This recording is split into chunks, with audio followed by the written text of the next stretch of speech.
here to deliver capability to a warfighter. So let's talk about that transition piece. Nice to be in orbit. I've been tasked with defining the organization for my Space Force leadership. Priority number one, building this team. We are doing this together. I'm really excited about the capability and the thinking that people are bringing to the table. You're actually getting to answers that are helpful for people like Rob.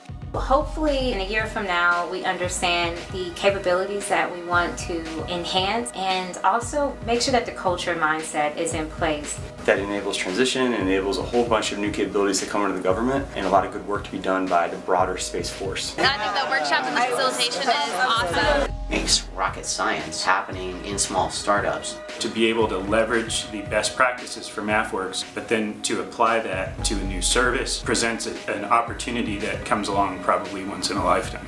We've got to go beyond being responsive. There's a phenomenal opportunity.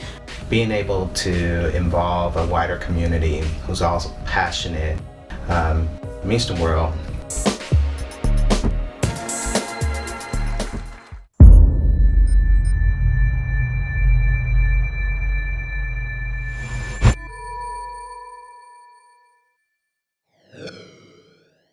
Greetings to all of our fantastic participants for the launch of SpaceWorks. This highly anticipated day where SpaceWorks now starts to become the innovation arm for the United States Space Force. Hi, I am Colonel Nathan Diller, the director of AFWERX, and it is my pleasure to introduce this morning Colonel Rock McMillan, our director in the Department of the Air Force for SpaceWorks. SpaceWorks is going to be one of the key arms for innovation, driving culture change, driving amazing new capabilities into our Department of the Air Force, making sure that our Space Force is the most competitive going into the future. And the leader to make sure all that is happening is Rock McMillan. Rock, hello, and thanks for the leadership you have shown so far. Give us a little bit of an overview of what does today look like as we have this launch for SpaceWorks. Oh, wow, sir. So today is a very exciting day because as we're doing a SpaceWorks rollout, in the background right now, we have our team of SMEs, our team of senior material leaders and material leaders receiving a bunch of pitches for what started out as our second pitch day event held by this team. So SpaceWorks is introducing itself to the ecosystem with a big bang and awarding up to 20 SBIR Phase 2 contract awards over a 2-day period. So there's no better way to really roll out SpaceWorks and introduce it to the ecosystem than through a pitch day where we're laying down some big investment over this short 2-day period. So I'm very excited to be brought on as a SpaceWorks director. It's been a great experience working in this ecosystem so far, and I'm excited to continue to do more things within this ecosystem to deliver capability to our warfighter. So Rock, as I mentioned, your leadership is key to this. Can you just walk us a little bit through your journey into the Air Force, into the Space Force? I think folks would just love to hear a bit about you and how you got here and some of the things that really motivate you to go and accelerate this change that you'll be doing here now as the director of SpaceWorks. Where did it all start? Yes, sir. So for me, it started here in Los Angeles. I'm a Los Angeles boy from Compton, California, specifically. So coming back here to Los Angeles Space Force Base, working at the Space and Systems Center, is a great coming home ceremony to be able to work in a city that I love and actually do a job that I absolutely love. I have strong leadership here at SSC that gives me the ability to go out within the ecosystem and be bold. General Raymond, as the Space Force CSO, Chief of Space Operations, has challenged each one of us Guardians to really get out and be bold. And so with that, I've been doing as much as I can with my Space Force team to really open up the aperture to lower the barriers of entry for key innovators within industry, innovators within academia, and really working to rapidly ingest those new technologies into our space portfolio. That's great. For everyone's understanding, just a bit in how we really drive the leadership. So we've got here Rock McMillan. He's been chosen as a materiel leader, and that is really an important step for the phenomenal responsibility that we put on our leaders in the Department of the Air Force, who have the role of taking taxpayer treasure and turning it into capability for our guardians in the United States Space Force. And so he has been very competitively selected for this role, and this leadership will be key. And it's great for him to have the opportunity to come back to an exciting place. I had a chance to spend a couple of years here at what was formerly the Space and Missile Systems Center here at Los Angeles Air Force Base. As a pilot, I was always curious where the runway was at this Air Force Base, but now as it is part of the Space Force fully, it's just thrilling to see the great movement that has happened. And so, Rock, I guess I'll hand it over to you for one of our fantastic leaders here that has been leading in internal here at LA Air Force Base and been driving that change. Excited to hear Miss White here momentarily. Yes, sir. So Ms. White is the executive director for the Space Systems Command and the head of contract and activity for Los Angeles Garrison right here in California. Ms. White is the principal assistant to the program executive officer for space for acquisition strategies, portfolio management, and program execution, and acts for and with the commander in the execution of a $9 billion budget annually. And now, ladies and gentlemen, please help me welcome Ms. Joy White. Thank you so much, Rock. It's great to be here. And good morning, everyone, and welcome to the first ever United States Space Force Pitch Day. Thank you, Lieutenant Colonel McMillan and the entire Space Day team for putting this event together. We've been making history here over the last several days, and at the Space Systems Command stand-up, which just occurred last Friday, the CSO, as Colonel McMillan mentioned, the CSO, General Raymond, made the statement that if our tech doesn't outpace our adversaries, then it's late to need. So in essence, we've got to get innovative, and we've got to deliver cutting-edge technology today for our warfighters and for our national security and protecting our way of life. So usually we don't know when we're making history until much later down the road. Like, think way back when, in 2019, when we had our first Air Force Pitch Day, and we awarded a total of $46 million amongst 30 companies.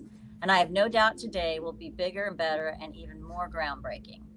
You will hear later today from some of the winners of the 2019 Pitch Day at that past winners panel.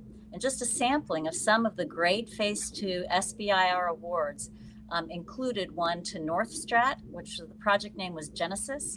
And that was a protected SATCOM scheduling and resource allocation tool to greatly reduce the amount of time it takes to allocate resources to the warfighter who depends on SATCOM to execute their missions. Virtualytics was another one, project named Argus.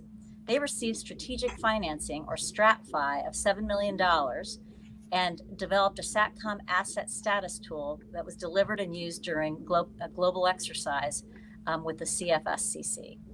Analytical Space also received strategic, or STRATFI, of $26.4 million for high-speed data relay and content delivery network for commercial and government geointelligence collection platforms in low Earth orbit. With every satellite launched, every software program delivered, and every prototype developed, Space Systems Command and our industry partners together are forging history and securing freedom for generations to come. Importance of industry partnerships is also critical. Here at Space Systems Command, we're eager to continue to grow our partnerships and leverage the innovative technologies industry brings to bear in order to continue to deliver a robust and resilient space architecture. It's crucial that we successfully integrate commercial data and services into our architecture and concepts of operation. To go faster, we need to go bigger and bolder in our use of commercial data. As an example, we have programs like Kobayashi Maru and Section 31 working hand in hand with non-traditional industry partners and operational users through their DevSecOps development process, and to leverage dual-use technologies and bring a fresh, innovative approach to space capabilities. In just a little over 2 years, Kobayashi Maru has delivered 9 applications and hundreds of updates straight to the operations floor. To integrate more of these new architectures and technologies, we're pivoting away from stovepipe systems and moving toward enterprise-based solutions that will utilize a mix of U.S. government, allied, and commercial capabilities. While space is a vacuum, the future of space acquisition cannot be developed in a vacuum. We have to leverage our partnerships to produce hybrid and diversified architectures that outpace and outperform our adversaries.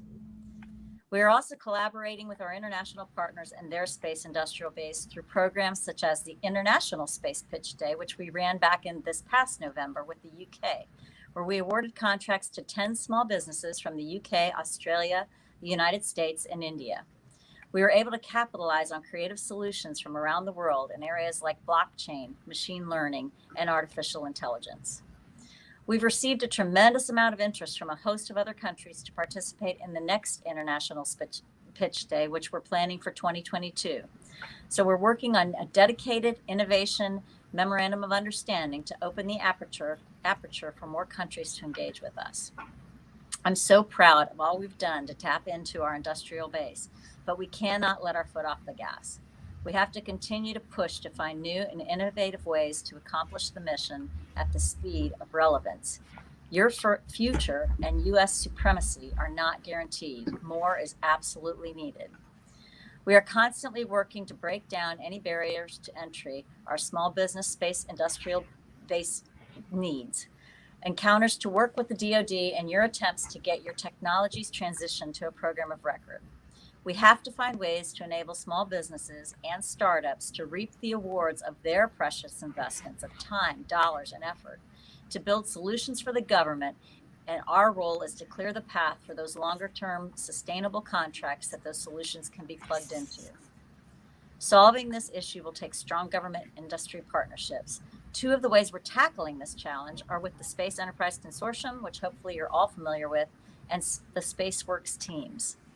Another example of a recent success, one of our SBIR companies that was identified by our Special Projects organization at Space Pitch Day 2019 received 2 follow-on efforts to their initial SBIR award.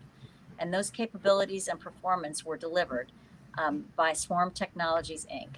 We awarded a $12 million contract in June 2020 to build, launch, and integrate the SATCOM capability with the warfighter in less than 12 months. They delivered 12 satellite vehicles ready for launch, vehicle integration within 3 months, and launched 7 months after authority to proceed. The SV successfully integrated SATCOM capability into unattended ground sensors to autonomously send sensor data to warfighters for battle space awareness. Absolutely amazing. Another initiative to bridge the gap between prototypes and major programs is our Space Vision 2030 that we rolled out a little over a year ago to help mature early stage technologies by allocating money to continual technology development within specific areas that we've identified as being particularly urgent. Space Vision 2030 will be a recurring exchange between Space and Missile Systems Center and the Space Enterprise Consortium partners.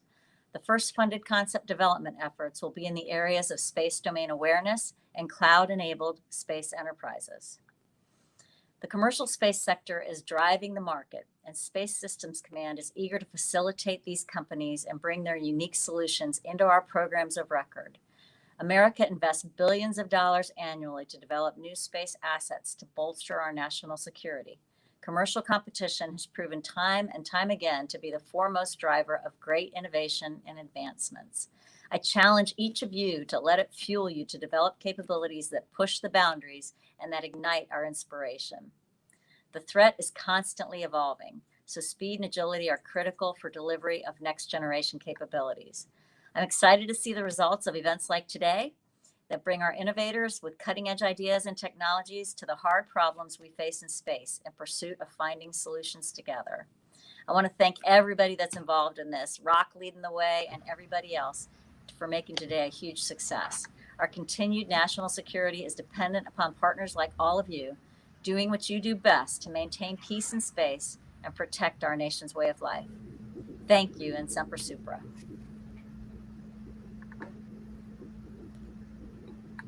Thanks so much, Ms. White. Really appreciate the comments there and the fantastic leadership, amazing capabilities that are being built here every day at LA Air Force Base. So really appreciate your time. My pleasure. Great to see you all. Thank you, ma'am. Super. So, Rock, let's talk a little bit about the lineup for today and the amazing group of innovators that you have. I think Ms. White spoke to it very clearly. Certainly there's a threat out there, but I think the thing that's so exciting is the phenomenal opportunity that comes through the partnership that you've laid out. So let's talk a little bit about what today looked like. Yes, sir. So today really is for the wider ecosystem and letting you guys know some of the great things that we're doing. We're going to start off with talking about a little bit more about AFWERX, what the AFWERX community has done to date, and some of the tools that AFWERX has really laid out foundational elements to build SpaceWorks. Then we're going to give you a surprise video, let you know a little bit more about what SpaceWorks has been doing over the last 8 months or so. Then we'll dive into talking a little bit more about the specifics of SpaceWorks, some of our near-term efforts. I'm going to introduce my partner in crime, Mr. Gabe Mounts, as our Deputy Director. And we're just going to have a conversation about the exciting things we've been planning over the last 8 months for you. Then we're going to roll into a mix of panels throughout the day. As Ms. White mentioned, we're going to start off with a very hard-hitting panel of bringing back some of our partners from the first pitch day to really talk through their experience in dealing with our team. After that panel, we're going to have a outstanding commercial keynote from Mel Strickland, CEO of Slingshot Orbital. And then we'll take a slight break for lunch, but we'll return with some additional panels to help educate you all on some of the additional tools that we'll be rolling out for SpaceWorks. So that first panel will be a SpaceWorks tool panel where you will get to listen to some of our key players within the ecosystem. And then we'll follow that up with a ventures panel, listening to some of our premier investors throughout the ecosystem that has been helping us build that industrial base. And then we're going to wrap up the day with probably the most exciting point outside of the SpaceWorks announcement, of course, in announcing our 2021 SpaceWorks Pitch Day winners. So very exciting day planned for everyone. I hope that you see value in some of the things that we're going to go through this day today. And it's just a start for the many things that we're going to bring to you within the next few months. Super excited to see this all today, to have the great partners here in the space community, building on the foundation and being able to extend some of those tools that we've had in AFWERX. And since you mentioned that, we spent a little bit of time kind of talking through that. And Rock, you then commenting a little bit on the things that we have had now with just over a year as AFWERX has kind of taken on this new role in the Air Force Materiel Command with great partnership under the Air Force Research Laboratory.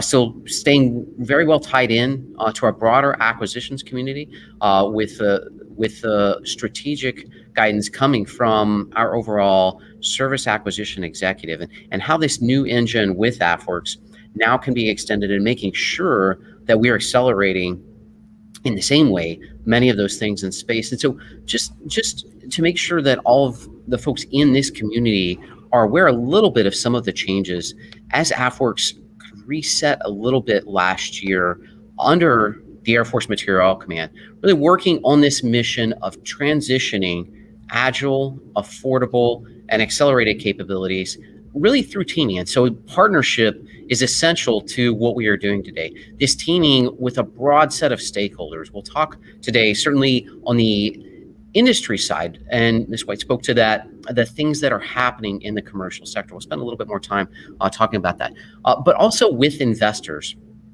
looking to see where there are those dual use technologies that we might be able to co-invest with the amazing venture capital, with different private equity, in some cases family offices, with other strategic investors, in order to ensure that those innovative capability and technology developers are able to continue to energize those entrepreneurs in the commercial sector, but also key is being able to work here internally to our Department of the Air Force, and specifically our guardians in the Space Force, to ensure that we are collectively bringing together this talent with this technology in order to transition those fantastic capabilities. And so that's that framework we've established really under 3 different parts.